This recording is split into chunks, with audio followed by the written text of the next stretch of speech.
Hello all, welcome to the session on classification of signals. Based upon the nature and characteristics of the signal in the time domain, they are broadly classified into two, that is continuous time signals and discrete time signals. The signals that are defined for every instant of time are known as continuous time signals or analog signals, while the signals that are defined only at a discrete instant of time is known as discrete time signal. Both the continuous time and discrete time signals can be further classified as deterministic and random signals, periodic and non-periodic signals, energy and power signals, causal and non-causal signals, even and odd signals. So the first classification is deterministic and random signals. Deterministic signals. A signal is said to be deterministic if there is no uncertainty with respect to its value at any instant of time. It has a regular pattern and can be defined exactly by a mathematical formula at any time. Examples for the deterministic signals are sine wave, exponential signals, square wave, triangular wave, etc. Here we have the graphical representation of a deterministic signal. Next is a random signal or non-deterministic signal. It is a signal is said to be random if there is uncertainty with respect to its value at some instant of time. Random signals cannot be described by a mathematical equation, they are modeled in probabilistic terms. Next classification is periodic and non-periodic signals. Periodic signals. A periodic signal is one that repeats the sequence of values exactly after regular interval of time known as period.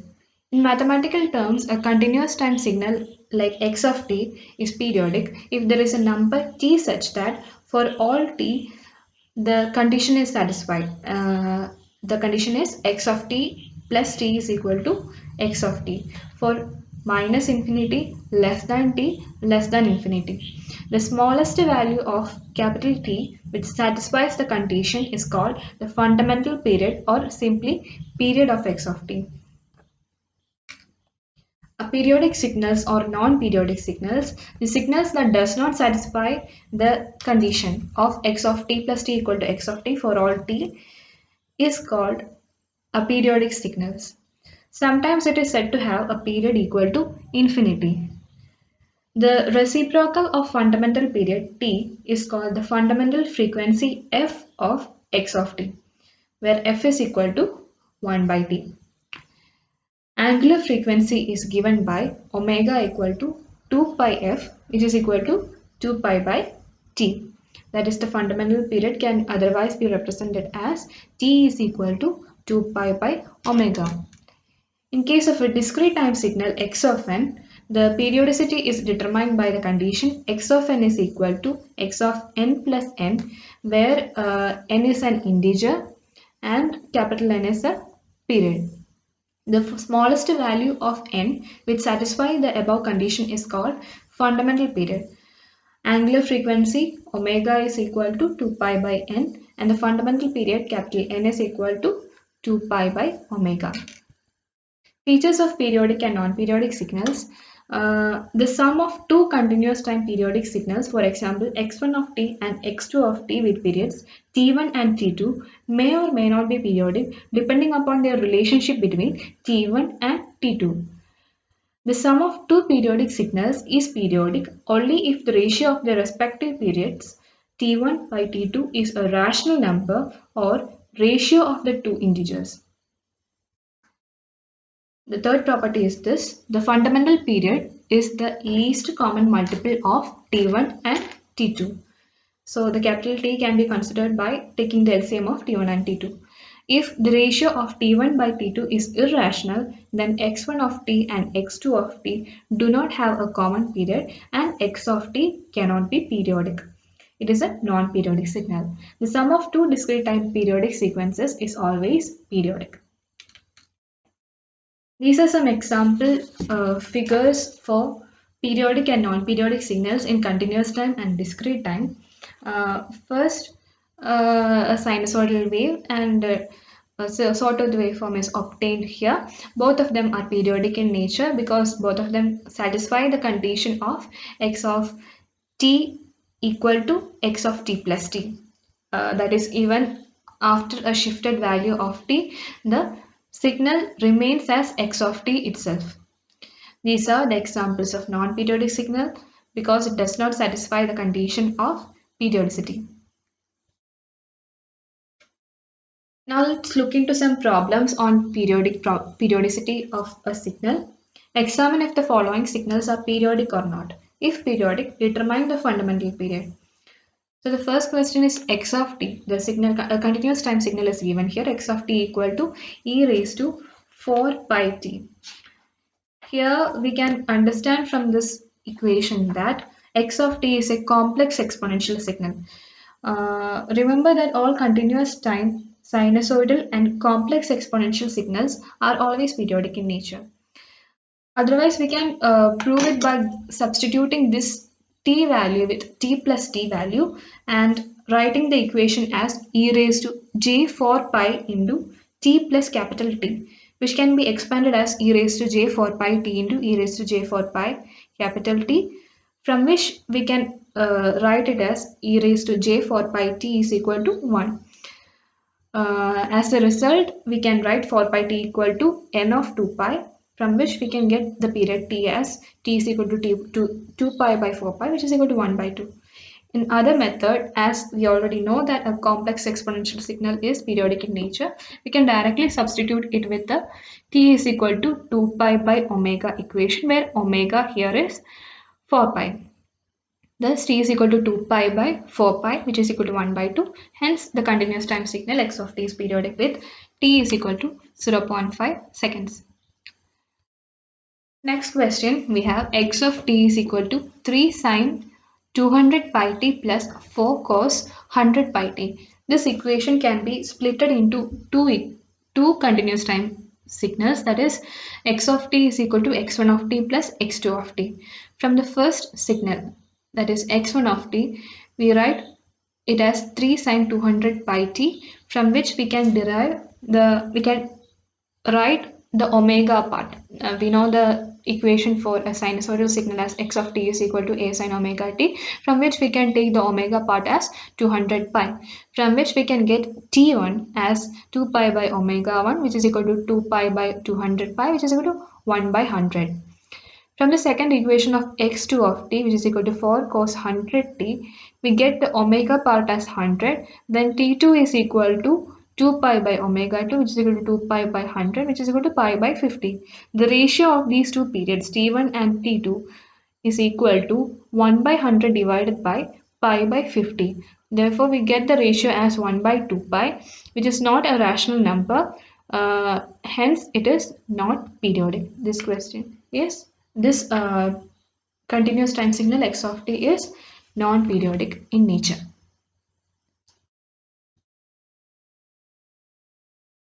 The third classification of signals is energy and power signals. Consider a simple resistive circuit here. In electrical systems, signals may represent voltage or current.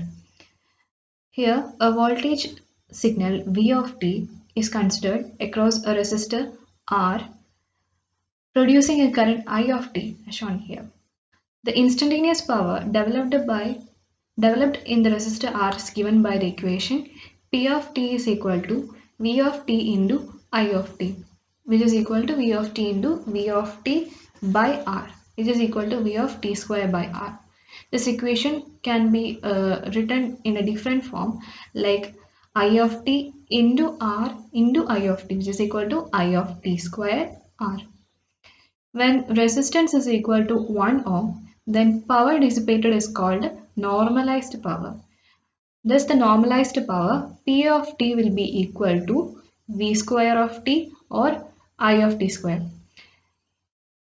If V of t or I of t is denoted by a signal x of t, then the instantaneous power is equal to the square of the amplitude of the signal, which is equal to P of t, that is equal to modulus of x of t square.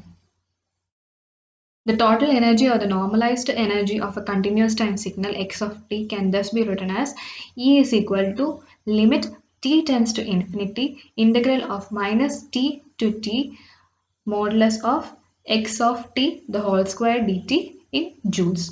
The normalized average power of the continuous time signal x of t can be written as P is equal to limit t tends to infinity 1 by t integral of minus t to t modulus of x of t the whole square dt in watts.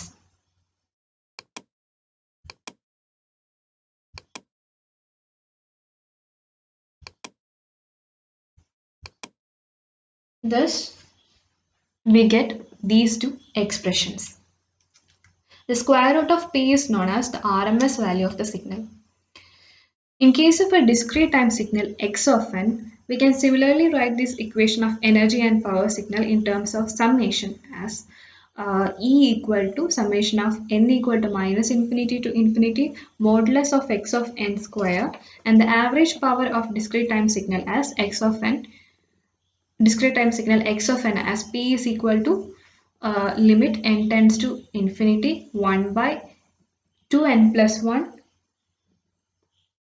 summation of n is equal to minus n to n modulus of x of n square. Energy and power signal. These are some of the features of the energy and power signal.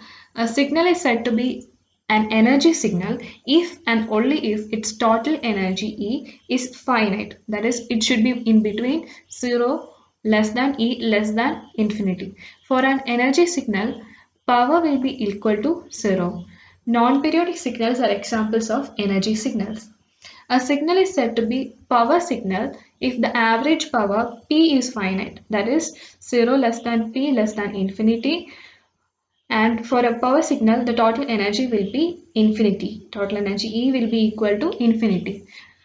Periodic signals are examples of power signals. Both energy and power signals are mutually exclusive. That is, no signal can be both energy signal and power signal. The signals that do not satisfy the given properties are neither energy nor power signal. The fourth classification is causal and non-causal signals. Causal signals, if the continuous time signal x of t is equal to 0 for t less than 0, then the signal is causal. Causal signals are physically realizable. They do not exist for negative time. That is, it only exists for positive time. It is clear from the condition itself. Non-causal signal, if x of t is not equal to 0 for t less than 0, then the signal is non-causal in nature. It exists in both negative as well as positive time. Anti-causal signal, if x of t is equal to 0 for t greater than 0, then it is anti-causal. It does not exist for positive time. In case of discrete time signals, causal signals can be represented as x of n equal to 0 for n less than 0. Non-causal signals are discrete if x of n is not equal to 0 for n less than 0, and anti-causal if x of n equal to 0 for n greater than 0. Fifth classification of signals is even and odd signals. Even or symmetric signal.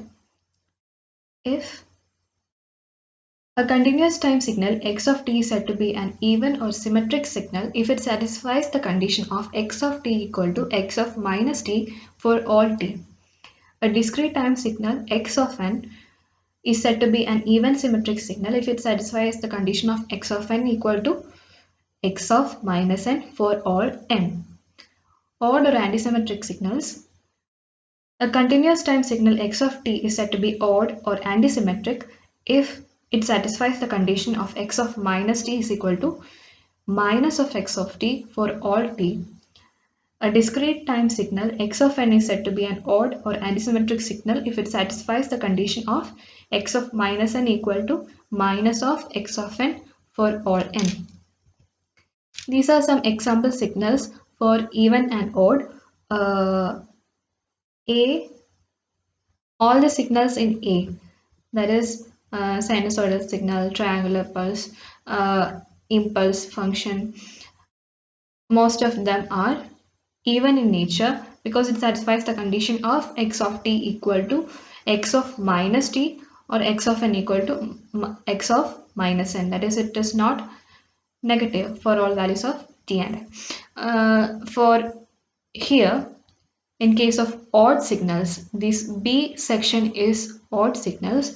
Here, it does not satisfy the condition. Here, the condition followed is x of minus t. X of minus t will be equal to minus of x of t for odd t, and x of minus n equal to minus of x of n for all n. That means alternating signal occurs, as we can clearly see here.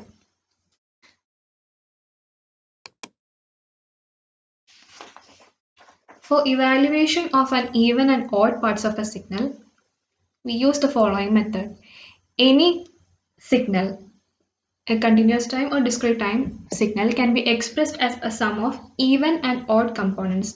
That is, x of t can be written as xc of t plus xo of t.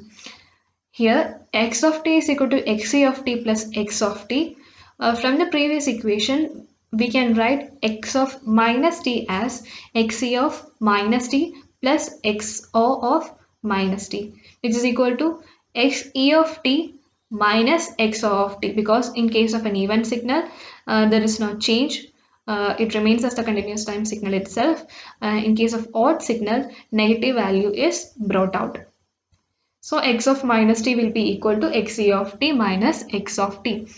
Therefore, x of t plus x of minus t will give xe of t plus x of t plus xe of t minus x of t, which is equal to 2xe of t.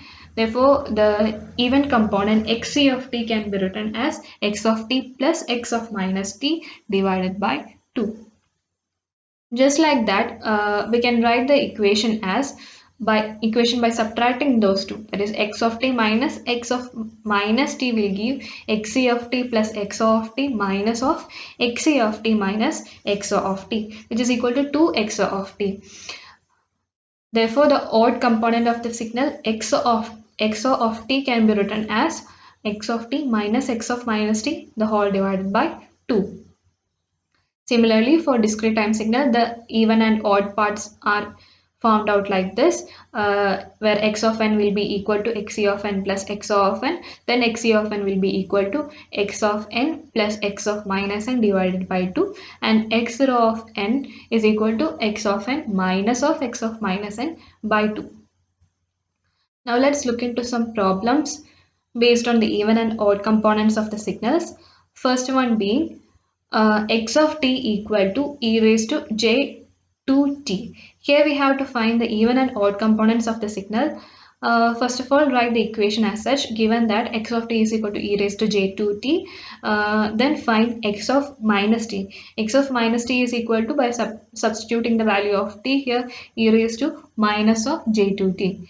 Then the even component can be found using the equation xe of t equal to x of t plus x of minus t the whole by 2. That is, e raised to j2t plus e raised to minus j2t divided by 2, which is equal to cos 2t according to the Euler's formula, where cos theta is equal to e raised to j theta plus e raised to minus j theta by 2. And the odd component x of t can be written as the formula x of t minus of x of minus t divided by 2, which is equal to e raised to j2t minus of e raised to minus j2t divided by 2.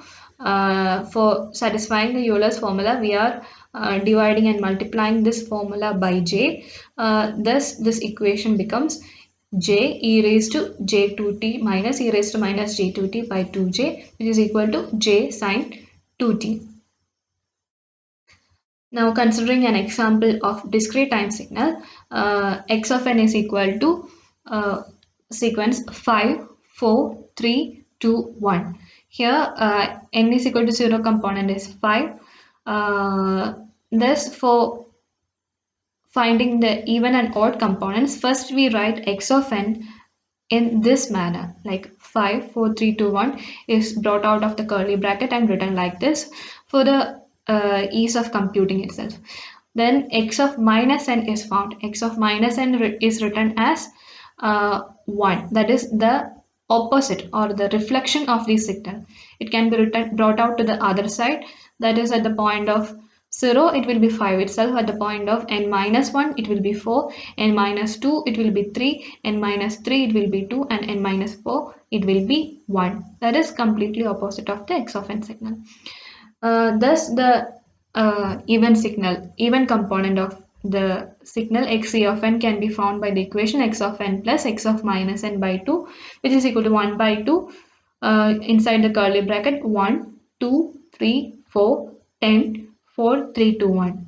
This 5 plus 5, 10 will be the n equal to 0 value, and by multiplying it with 1 by 2 we get the even component as 0.5, 1, 1.5, 2, 5, 2, 1.5, 1 and 0.5. The odd component x0 of n can be found out just like in a similar manner, where the equation x of n minus x of minus n equal by divided by 2 is used. X of n is subtracted, x of minus n is subtracted from x of n. That means 1 by 2 inside the sequence we have minus 1, minus 2, minus 3, minus 4, 0, 5 minus 5, 0, 4, 3, 2, 1. And multiplying this sequence with 1 by 2, we get minus of 0.5, minus 1, minus 1.5, minus 2, 0, 2, 1.5, 1 and 0.5. Yes, this is how we obtain the even and odd components of a signal. Thank you.